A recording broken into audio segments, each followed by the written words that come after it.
Yay. Hey everyone. Thanks for joining. There's nobody live right now, but there should be before too long. At least one person, maybe two.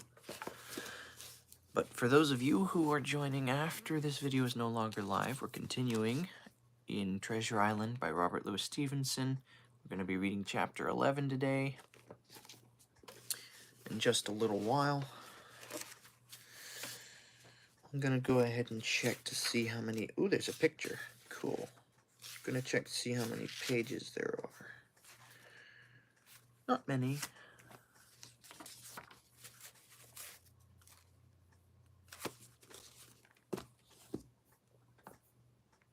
Alright. Well, now I gotta do something while I'm waiting.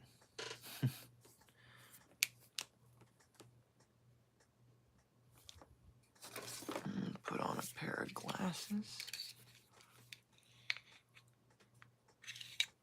Nah. My desk is a mess. It's got a whole bunch of stuff all over it.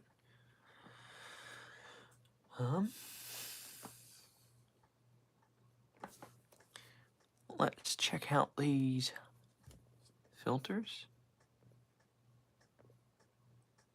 Ooh. Cool. Black and white. Huh. Ooh, bubbles. Bubbles, bubbles, bubbles, bubbles, bubbles. My bubbles. Ooh, that's cool. Dancing, dream, glamour, 8mm. Ooh, that's cool. What is that? Document or something like that? Sepia, silver. Well, that's appropriate, you know. Long John Silver. Haunt. Ooh. My eyes look so weird with this one on. Hello. I'm just experimenting with the filters before I start my video. Sketch. That one's even weirder. Haunt. Silver. I think, though, should I finish the rest of my video with the filter on, or should I just leave the filter off? Yeah, it is kind of sketchy. So I'm going to be reading a book in a little bit, but do you think I should read it with a filter on, like maybe something like this, or should I something like that? Or maybe I should just leave the filters off. Silver. Sepia. Document. What does that even say?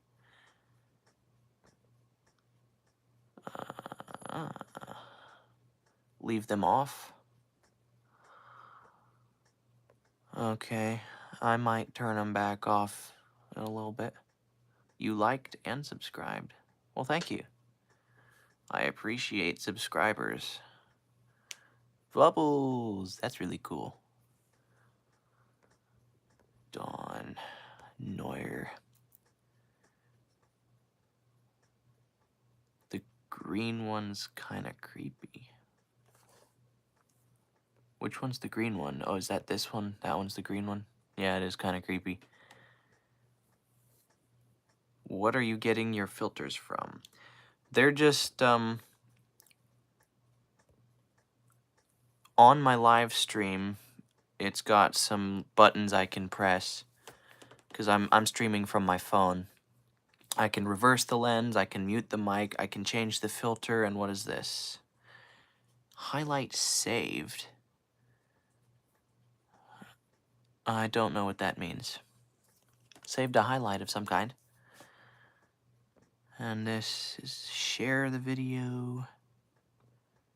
Chat filter. What's the plus do? Start a poll? Oh, cool.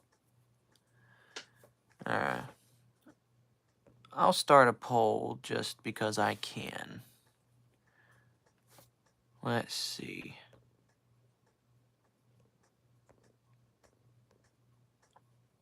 Question. Which book should I read after Treasure Island? Okay.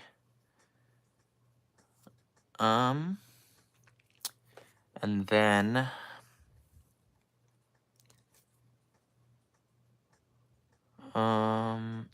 what books do I have that I could read after Treasure Island? Let's see. A Journey to the Center of the Earth. Okay. Or 1984. There we go. So that'll just be playing for people to vote on while I'm reading. All right. Well, it's been about 5 or so minutes. Actually, it's been almost 7. So I'm going to go ahead and start reading now. I'm reading in Treasure Island, by the way. I'm going to rip the covers off and take out my bookmark. I'm reading chapter 11, which is called The Apple Barrel, and there is a picture in this.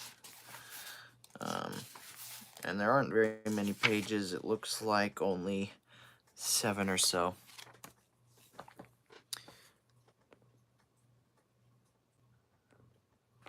All right.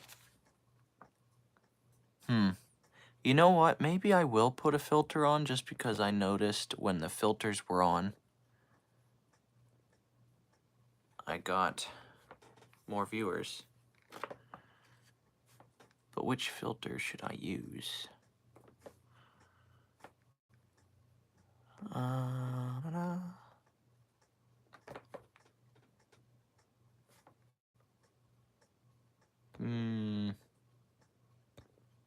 I kind of like that one better out of everything, but...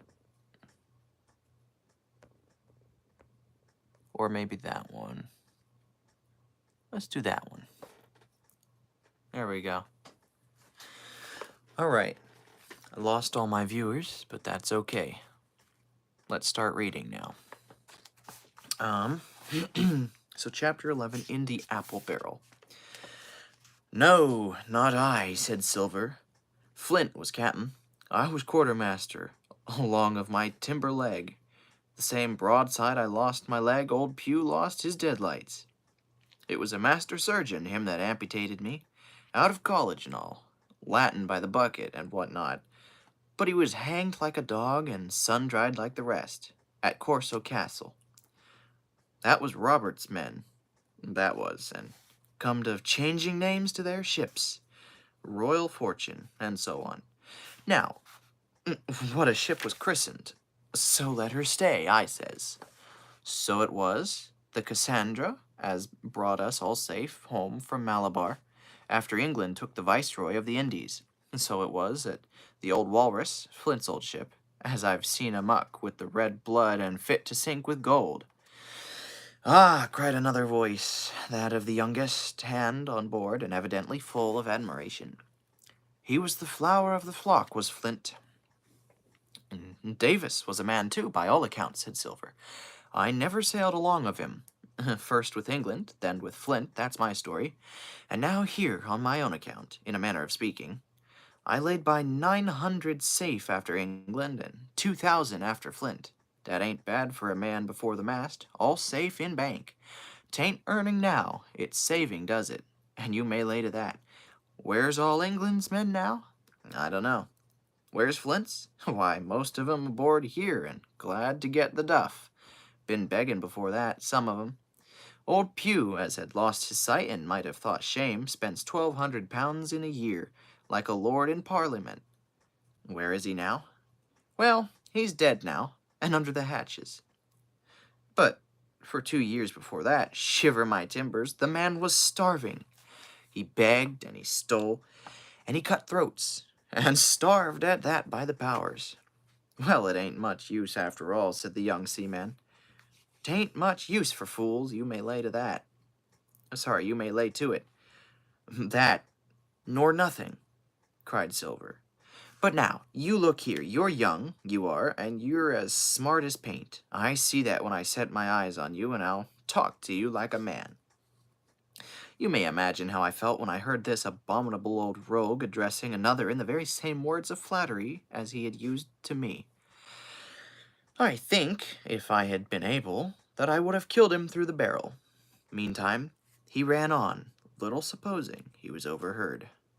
Before I turn the page, what time do I stream at? I try to start every night at 10:15, but there may be days that I might miss, but until I get this book finished, you can expect it pretty much daily. Alright, before I turn the page, I want to show you the picture. There's a picture right there. Let's see, that's Long John Silver against the board, and the young man over there with that looks like a giant wrench, and then you can just see Jim Hawkins there in the barrel, poking his head out. You gotta go soon. That's alright. Alright, let's keep reading. Here it is about gentlemen of fortune. They lives rough, and they risk swinging, but they eat and drink like fighting cocks. And when a cruise is done, why, it's hundreds of pounds instead of hundreds of farthings in their pockets. Now, the most goes for rum and a good fling and to sea again in their shirts. But that's not the course I lay. I puts it all away, some here, some there, and none too much anywheres by reason of suspicion. I'm 50, mark you. Once I'm safe back from this cruise, I set up gentlemen in earnest. Time enough, too, says you. Ah, but I've lived easy in the meantime, never denied myself o' nothing heart desires, and slept soft, and ain't dainty all my days. But when at sea. And how did I begin? Before the mast, like you. Well, said the other, but all the other money's gone now, ain't it? You daren't show your face back in Bristol after this. Why, where might you suppose it was? Asked Silver derisively. At Bristol, in banks and places, answered his companion. It were, said the cook, and it were when we weighed anchor, but my old missus has it all by now. And the spyglass is sold, lease and goodwill and rigging, and the old girl's off to meet me. I would tell you where, for I trust you, but it'd make jealousy among the mates.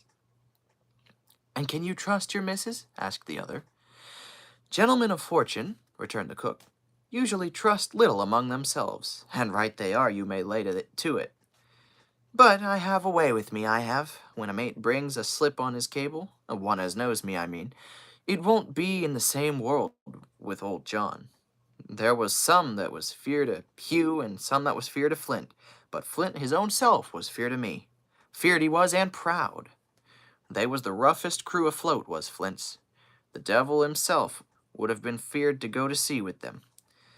Well, now, I tell you, I'm not a boasting man, and you see yourself how easy I keep company. But when I was a quartermaster, lambs wasn't the word for Flint's old buccaneers. Ah, you may be sure of yourself in old John's ship. Well, I tell you now, replied the lad, I didn't half a quarter like the job till I had this talk with you, John. But there's my hand on it now. And a brave lad you were, and smart, too, answered Silver, shaking hands so heartily that all the barrel shook. And a finer figurehead for a gentleman of fortune I never clapped my eyes on. By this time I had begun to understand the meaning of their terms. And by a gentleman of fortune they plainly meant neither more nor less than a common pirate, and the little scene that I had overheard was the last act in the corruption of one of the honest hands. Perhaps of the last one left aboard, But on this point I was soon to be relieved, for Silver gave a little whistle, and a third man strolled up and sat down by the party. "Dick's square," said Silver. "Oh, I knowed Dick was square," returned the voice of Coxswain. Of the Coxswain, Israel Hands. "He's no fool, is Dick." And he turned his quid and spat. "But look here," he went on. "Here's what I want to know, Barbecue. How long are we a-goin' to stand off and on like a blessed bumboat? I've had almost enough of I've had almost enough of Captain Smollett. He's hazed me long enough, by thunder. I want to go into that cabin, I do. I want their pickles and wines and that." "Israel," said Silver, "your head ain't much account, nor ever was. But you're able to hear, I reckon. Leastways, your ears is big enough. Now, here's what I say. You'll berth forward, and you'll live hard, and you'll speak soft, and you'll keep sober till I give the word, and you may lay to that, my son." "Well, I don't say no, do I?" growled the Coxswain. What I say is when. That's all I say." "When? By the powers," cried Silver. "Well now, if you want to know, I'll tell you when, the last moment I can manage, and that's when. Here's a first-rate seaman, Captain Smollett. Sails the blessed ship for us. Here's the squire and doctor with a map and such. I don't know where it is, do I? No more do you, says you.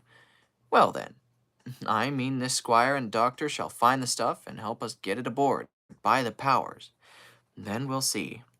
If I was sure of all you sons of double Dutchmen, I'd have Captain Smollett navigate us halfway back again before I struck." "Why, we're all seamen aboard here, I should think," said the lad Dick. "We're all... oh, there's that word again. We're all forecastle hands, you mean?" snapped Silver. "We can steer a course, but who's to set one? And that's what all you gentlemen spit on, first and last. If I had my way, I'd have Captain Smollett work us back into the trades. At least, then we'd have no blessed miscalculations and a spoonful of water a day. But I know the sort you are. I'll finish with him at the island as soon's the blunt's on board, and a pity it is. But you're never happy till you're drunk. Split my sides, I've a sick heart to sail with the likes of you." "Easy all, Long John," cried Israel. "Who's a-crossing of you? Why, how many tall ships, think ye now, have I seen laid aboard, and how many brisk lads drying in the sun at Execution Dock?" cried Silver. "And all for this same hurry and hurry. You hear me? I seen a thing or two at windward. You would ride in carriages, you would. But not you. I know you. You'll have your mouth full of rum tomorrow, and go hang." "Everybody knowed you was a kind of chaplain, John, but there's others as could hand and steer as well as you," said Israel. "They liked a bit of fun, they did. They wasn't so high and dry, nohow, but took their fling like jolly companions, every one." "So?" said Silver. "Well, and where are they now? Pugh was that sort, and he died a beggarman. Flint was, and he died of rum at Savannah.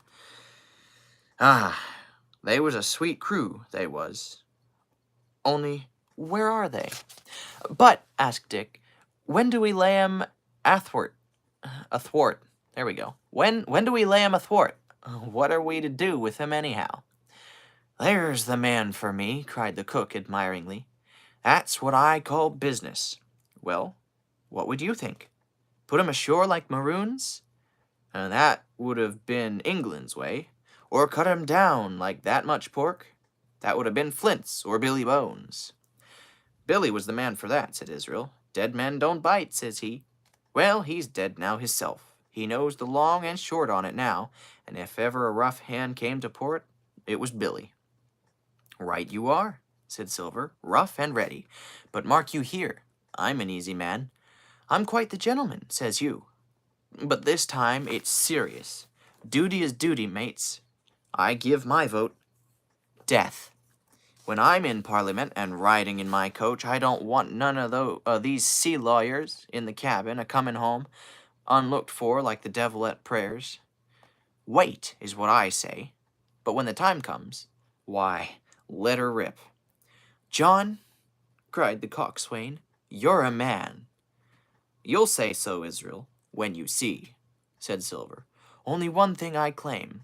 I claim Trelawney. I'll wring his calf's head off his body with these hands.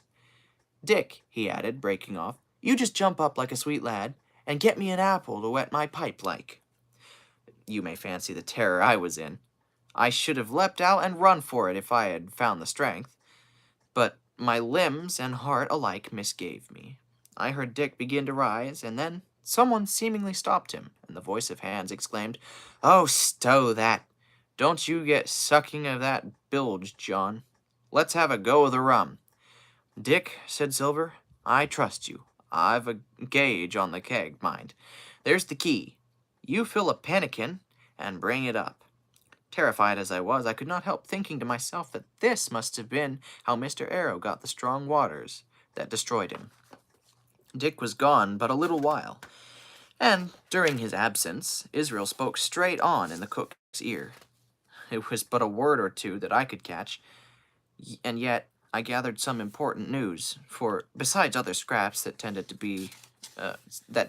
the same purpose, this whole clause was audible. Not another man of them'll jine. Hence, there were still faithful men on board. When Dick returned, one after another of the trio took the pannikin and drank. One to luck, another with a "here's to old Flint," and Silver himself saying in a kind of song, "Here's to ourselves, and hold your luff, plenty of prizes and plenty of duff." Just then a sort of brightness fell upon me in the barrel, and looking up, I found the moon had risen, and was silvering the mizzen top and shining white on the luff of the foresail. And almost at the same time, the voice of the lookout shouted, "Land ho!" And that is the end of chapter 11.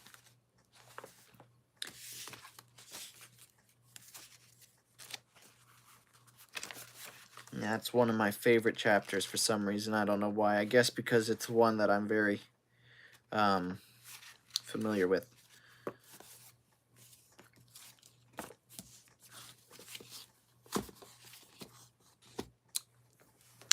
Let's take this filter off. No filter. And the poll got only one vote. Apparently, I need to read 1984 next. I have never read it before, but it sounds like a good book to read next. I'm going to end the poll.